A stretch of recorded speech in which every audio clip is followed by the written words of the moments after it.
আসসালামু আলাইকুম। আজকে আমাদের ছাদ বাগান থেকে নতুন একটা সবজি উঠানো হবে, সেটা হচ্ছে মিষ্টি লাউ। দেখেন মিষ্টি লাউটা কত বড় হয়েছে, পাইকে গেছে পুরা। আর এর আগে একটা খাওয়া হয়েছে, সেটা অনেক ছোট ছিল।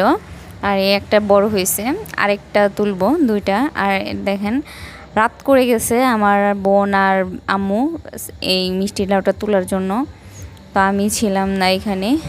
আমরা ছাদ থেকে বেশ ভালোই সবজি খেলাম। আর আমাদের ছাদ বাগানের সময়টা মাত্র 1 বছরের। 1 বছরের মধ্যে আমরা ভালোই টুকটাক কিছু না কিছু সবজি খাচ্ছি। হ্যাঁ, খুব একটা বেশি না হলেও আমাদের খাওয়া চলে আর কি, টুকটাক দিয়ে একটা জিনিস হয়ই। এবার মিষ্টি লাউ হয়েছে একটা, আরেকটাই যে এখন তুলবো। এটা ছোট, এটা একটু ভুমরাই খাইছে, তো এর জন্য আগে আগে তুলতে হইতেছে, নাহলে এটা পচে যাবে যদি না তোলা হয় এখন। আর এই যে আপনাদের কার কার ছাদ বাগান আছে অবশ্যই কমেন্টে জানিয়ে দিবেন। ভালো থাকবেন।